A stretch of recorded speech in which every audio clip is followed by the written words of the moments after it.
l'ours qui aimait les histoires.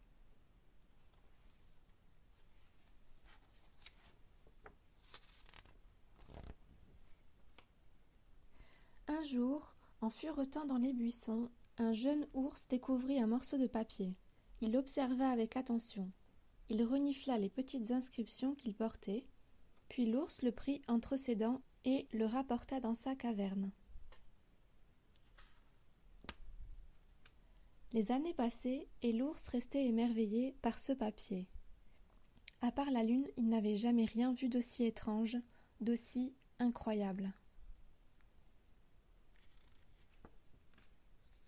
Un après-midi d'été, alors qu'il se promenait loin de sa caverne, l'ours fut attiré par une odeur. Il la suivit et parvint à une clairière. Là, toutes sortes de surprises l'attendaient.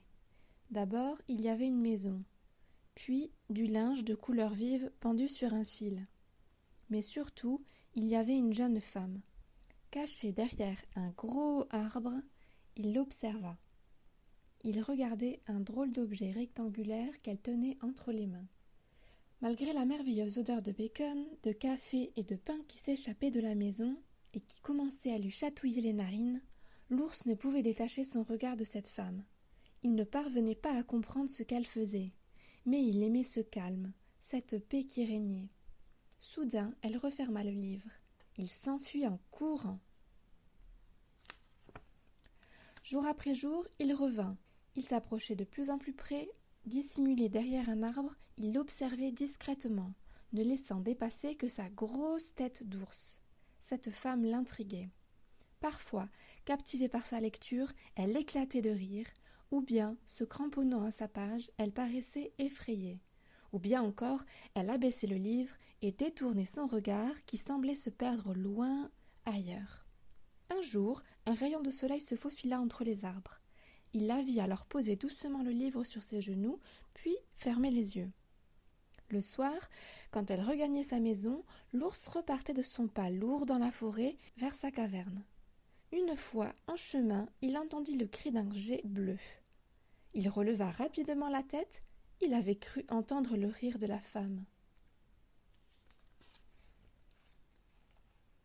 Un après-midi, la femme était absente. Lentement, sa tête se balançant d'un côté puis de l'autre, l'ours s'approcha. De sa grosse patte, il donna un coup dans la pile de livres. L'un d'eux tomba à l'envers sur le sol. De son museau, il le poussa, puis effleura de ses griffes la couverture marron, essayant de le retourner. Finalement, une de ses griffes accrocha la couverture. Le livre s'ouvrit et se referma brusquement. Surpris, l'ours recula. Il fit un nouvel essai et, cette fois, le livre resta ouvert. Alors l'ours s'approcha de nouveau et posa sa lourde tête dessus. Sur les pages, il y avait des rangées et des rangées de signes, semblables à ceux qu'il avait vus sur son morceau de papier à la caverne. Et tandis qu'il les examinait, ses narines se remplissaient de l'odeur du papier, de la colle, de l'encre et du parfum de la femme. Il ne la vit pas revenir derrière lui. Quand il l'entendit, il fit brusquement demi-tour. Pendant un instant, leurs regards se croisèrent. Alors, l'ours se retourna et s'enfuit.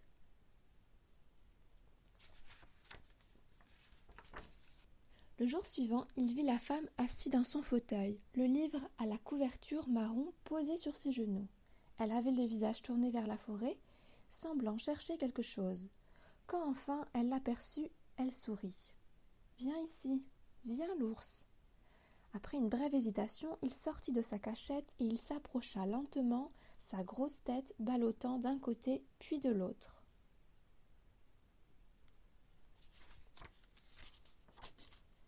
Il arriva près d'elle. Encore un peu craintif, il s'allongea et leva la tête vers la femme. Durant un moment, elle garda le silence. Puis elle ouvrit le livre et commença à parler tout doucement.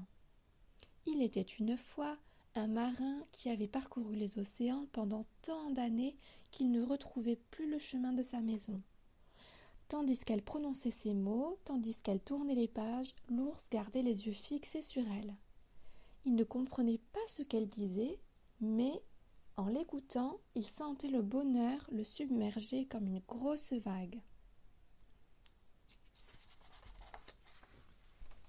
Jour après jour, il revint tout le temps que dura l'été. Quand, prenant une voix terrifiée, elle racontait l'histoire de ce marin perdu, il semblait apeuré. Quand elle riait des farces que le marin inventait, il avait l'air amusé. Quand elle lui parlait de la femme que le marin aimait, les yeux de l'ours s'écarquillaient. Il buvait les mots qui s'écoulaient de ses lèvres. Tous ces mots racontaient une histoire pour son ours. Pendant qu'elle lui faisait la lecture, il percevait toutes sortes de sentiments étranges. Parfois la voix devenait murmure, et l'ours ressentait une profonde impression de paix. Parfois elle s'animait et lui faisait peur. Alors ses poils se dressaient et il poussait de petits grognements, et quand le ton se faisait tendre, il levait la tête et la regardait tourner une page, puis une page, puis une page encore. Le soir, il repartait chez lui de son pas lourd et tous ses sentiments l'accompagnaient. Souvent, dans le chuchotement d'un ruisseau, il croyait l'entendre et le bonheur l'envahissait de nouveau.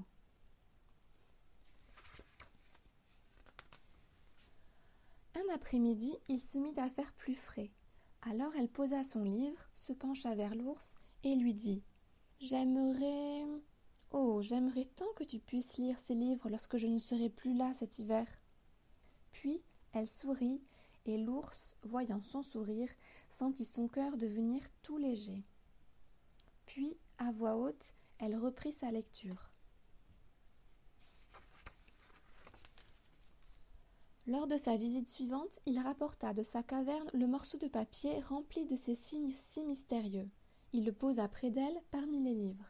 « Ours, dit-elle. » Désormais, il comprenait que ce mot servait à le désigner et il hocha la tête. « Ours, est-ce pour moi que tu as apporté cela ?» Alors elle commença à lire d'une voix très douce, comme s'il s'agissait d'une histoire qu'il lui aurait offerte. « Chère Élisa, ton père et moi te remercions pour ta lettre. Nous t'imaginons souvent dans ces bois où nous avons passé l'été. Nous repensons à ces jours où nous allions cueillir des baies, à ces lumières dorées qui filtraient au travers des arbres.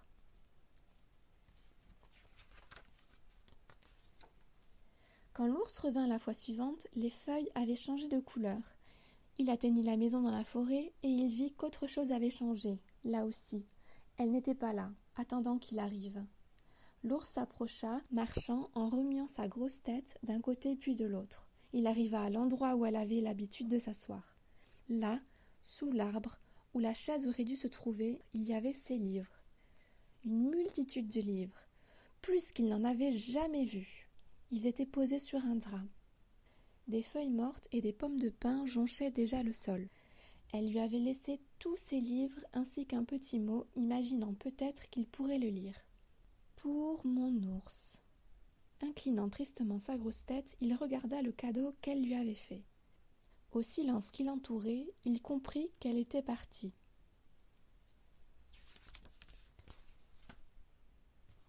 Alors délicatement, aussi délicatement qu'il le pouvait, il prit un livre entre ses dents, celui à la couverture marron, et il l'emporta.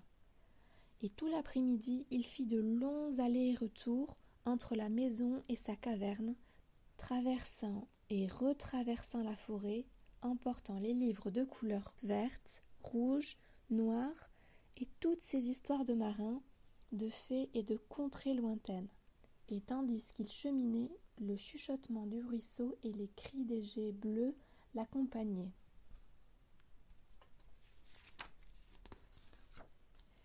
Cette nuit-là, sous la lune qui ressemblait à une page blanche dans le ciel, il s'allongea au milieu des livres de son ami.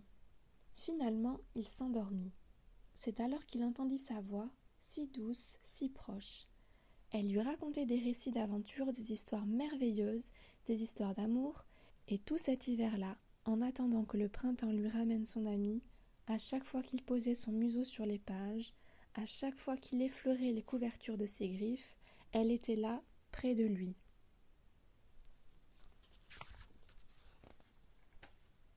Lui racontant des histoires.